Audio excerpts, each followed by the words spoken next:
Hello मेरे प्यारे प्यारे स्टूडेंट्स, कैसे हैं आप लोग। स्वागत है मेरे यूट्यूब चैनल जेपीडी एजुकेशन में। तो इस वीडियो में हम लोग प्रकाश के परावर्तन तथा अपवर्तन के कुछ ऑब्जेक्टिव को देखने वाले हैं, ठीक है, जो आपकी परीक्षा के दृष्टिकोण से काफ़ी इंपॉर्टेंट होने वाले हैं, ठीक है। अगर आपने मेरा पिछला वीडियो नहीं देखा है प्रकाश के परावर्तन अपवर्तन का, तो मेरे चैनल जेपीडी एजुकेशन पे जाए, ये मेरा लोगो है, ठीक है। और यहाँ पर आप इस वीडियो ये जो प्रकाश का परावर्तन तथा अपवर्तन है, इससे पहले जो मैंने कुछ ऑब्जेक्टिव करवाए हैं यहाँ से, आप पहले यहाँ पे जाके इसको देख लें, ठीक है। प्रकाश के परावर्तन तथा अपवर्तन के मैंने आपको 20 प्रश्न करवा चुके हैं, ठीक है। मैंने आपको 20 प्रश्न करवाया हूँ, जो कि आपके एग्जाम के दृष्टिकोण से काफ़ी इंपॉर्टेंट होने वाला है। 20 प्रश्न यानी कि 1 से लेकर 20 तक प्रश्न हम लोग पहले ही पढ़ चुके हैं। और आज इस वीडियो में हम लोग 21 से लेकर 41 तक प्रश्न को देखने वाले हैं, ठीक है। तो चलिए शुरू करते हैं बिना किसी देरी का। प्रश्न नंबर 21 में देखते हैं हम लोग, साइड मिरर किस रूप में प्रयुक्त होता है, ठीक है। तो मैंने आपको पढ़ाया था कि क्या बोलो, साइड मिरर के रूप में प्रयुक्त होता है। साइड मिरर के रूप में प्रयुक्त क्या होता है? उत्तल लेंस, क्या सॉरी उत्तल दर्पण, उत्तल दर्पण, लेंस नहीं होगा, उत्तल दर्पण, है ना। जो गाड़ी के मोटर वाहन, मोटर गाड़ी वगैरह जो होता है, या फिर ट्रक वगैरह जो भी, उसके जो साइड मिरर है उसमें कौन सा दर्पण लगता है? उत्तल दर्पण। उत्तल दर्पण का काम क्या है कि यह बड़ा वस्तु को, है ना, बड़ा वस्तु को क्या करता है?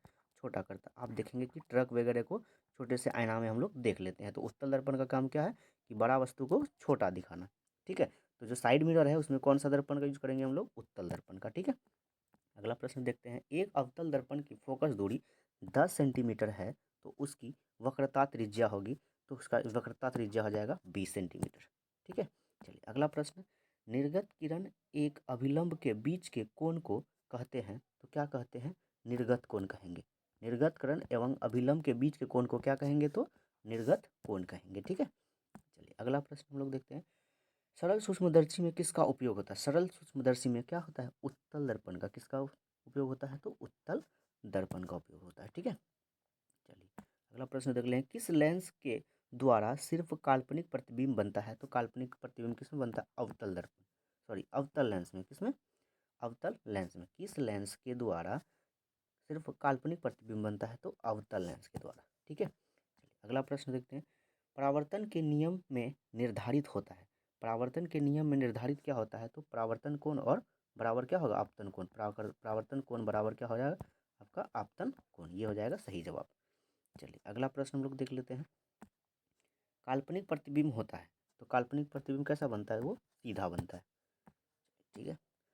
लेंस में मुख्य फोकस की संख्या कितनी है? तो लेंस में मुख्य फोकस की संख्या 2 होती है। कितना होता है? 2 होता है, ठीक है। सर्च लाइट का परावर्तक सतह होता है। सर्च लाइट का परावर्तक सतह कैसा होता है? अवतल, है ना। सर्च लाइट, है ना, देखा है? नहीं देखा है? चलिए हम दिखाते हैं आपको।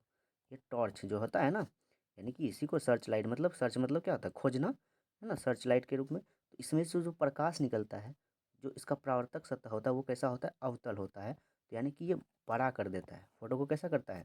बड़ा। यानी कि यहाँ से टॉर्च जो लाइट हो थोड़ा जगह से निकलता है और ये आगे जाके फैल जाता है, तो मतलब ये कैसा होगा? तो इसमें अवतल हो जाएगा, ठीक है। आगे, दाढ़ी बनाने में कौन सा दर्पण प्रयुक्त होता है? तो कौन सा दर्पण? अवतल दर्पण। कैसा दर्पण? अवतल। देखिए अवतल दर्पण जो होता है, ये क्या होता है, मान लो यहाँ पे है, और इसमें जब हम मुंह देखेंगे या दाढ़ी देखेंगे, तो इसमें फोटो का फिगर क्या बनता है? बड़ा बनता है, ठीक है। क्या बनता है? बड़ा बनता है। तो इसलिए हम लोग दाढ़ी बनाने में किसका उपयोग करते हैं? तो अवतल दर्पण, ठीक है। चलिए अगला, एक उत्तल लेंस की क्षमता 1 डायोप्टर है, तो उसका, तो उस लेंस की फोकस दूरी हो जाएगा, उस लेंस की फोकस दूरी हो जाएगा 100 सेंटीमीटर प्लस 100 सेंटीमीटर, ठीक है।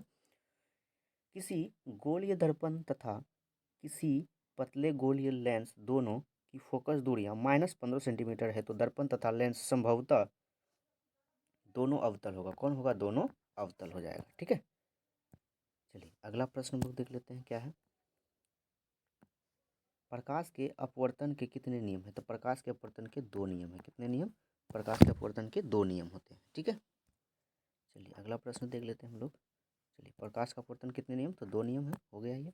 किसी माध्यम के अपवर्तनांक का मान होता है sine I by sine R, sine I बटे साइन आर, ठीक है। साइन आई बटे साइन आर, ठीक है। इसको ध्यान में रख लीजिएगा आप लोग। चलिए अगला प्रश्न हम लोग देख लेते हैं, एक उत्तल लेंस होता है। उत्तल लेंस कैसा होता है कि किनारों की अपेक्षा बीच में मोटा होता है। उत्तल लेंस कैसा होता है, किनारों की अपेक्षा बीच में मोटा, यानी कि उत्तल लेंस ऐसा होता है, ठीक है। यानी कि किनारे पे क्या होगा, पतला, ठीक है, और बीच में क्या हो जाएगा आपका, मोटा, कैसा होगा, मोटा होगा, ठीक है। और इसी की अपेक्षा अवतल लेंस क्या है, इसी के विपरीत होगा, अवतल लेंस ऐसा हो जाएगा, यानी कि दोनों की, सॉरी माफ़ कीजिएगा, ठीक से बनाते फोटो थोड़ा, ऐसा ऐसा, दोनों किनारे पे क्या होगा, मोटा होगा, और बीच में क्या हो जाएगा इसमें, पतला, ठीक है। ओह, ग्रीन में ग्रीन तो दिखेगा नहीं, तो इधर लिख देते हैं, पतला क्या होगा, पतला, और इधर क्या होगा, तो मोटा हो जाएगा, ठीक है। चलिए अगला प्रश्न हम लोग देख लेते हैं। अवतल लेंस का आवर्धन एम बराबर होता है किसके बराबर, तो भी बाई यू के बराबर, भी बाई यू के बराबर, भी बाई यू कहाँ पे, ये ऑप्शन नंबर ए दिया हुआ है, सॉरी माफ़ कीजिएगा, option number D, option number D दिया भी बाई, यहाँ पे यू बाई भी है, तो ऑप्शन नंबर डी सही होगा, भी बाई यू, ठीक है। चलिए अगला प्रश्न देते हैं। गोल गियर दर्पण में फोकसांतर एवं वक्रता त्रिज्या के बीच संबंध होता है, तो आर बराबर 2f, आर बराबर क्या हो जाएगा, 2f, आर बराबर 2f, ठीक है। चलिए अगला प्रश्न, सोलर कुकर में प्रयोग किया जाता है, तो कौन सा, अवतल दर्पण का, किसका, अवतल दर्पण का प्रयोग किसमें किया जाता है, सोलर कुकर में। चलिए अगला प्रश्न हम लोग देख लेते हैं। प्रश्न नंबर होने वाला है, ये होगा, उत्तल लेंस में बना प्रतिबिंब कैसा होता है, वास्तविक और उल्टा, वास्तविक और उल्टा, वास्तविक और उल्टा, ठीक है। चलिए अगला प्रश्न हम लोग देख लेते हैं।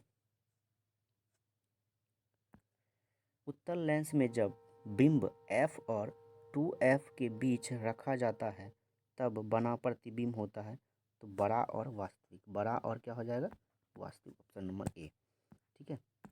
अगला है, दो वक्रीय पृष्ठों से घिरे ठोस माध्यम को कहते हैं, तो क्या कहते हैं, गोलीय लेंस कहते हैं, क्या कहते हैं, गोलीय लेंस, गोलीय दर्पण नहीं, गोलीय लेंस कहते हैं, ठीक है। चलिए आगे, तो चलिए आज यहीं पे आपका प्रश्न क्या होता है, समाप्त होता है। अब मिलेंगे हम लोग अगले वीडियो में, ठीक है। और जिसने मेरा चैनल सब्सक्राइब नहीं किया है वो जाके पहले मेरा चैनल सब्सक्राइब कर लें, ठीक है, और वीडियो को लाइक करें और अपने दोस्तों में शेयर करें। चलिए मिलते हैं किसी अगले वीडियो में, तब तक के लिए जय हिंद।